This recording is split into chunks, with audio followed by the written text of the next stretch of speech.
Uy sharoitida uzumni bahorgacha bakalashga usulida saqlashni ko'rsataman hozir sizlarga. Mana. Buning uchun bizga xuddi mana shunaqa yaxshigida qog'ozni teshigi kerak bo'ladi. Butun qog'oz bo'lsa mana shunaqa qilib qaychida teshib olsangiz ham bo'ladi. Keyin mana bunaqa yostiqchalar yasab olamiz qog'ozdan. Uzum har tarafga qimirlamasligi uchun uzumni mana shu yo'g'on tomonidan bir bo'g'in yo ikki bo'g'in kesib olamiz. Ikki tomonini tagidan kesib olsangiz ham bo'laveradi. Ehtiyot qilib qo'yamiz.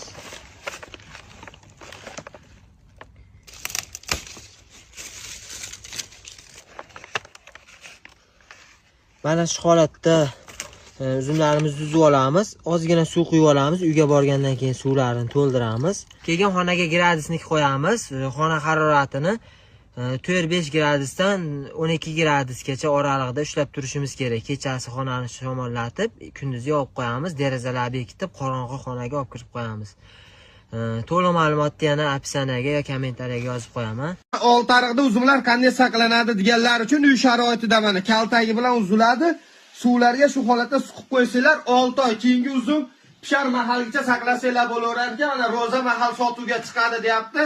Bu videoni uzum saqlayman deb qiziqib yurgan do'stlarga ulashib qo'yinglar. Oltariqda mana shu holatda uzum karsillab turibdi mana.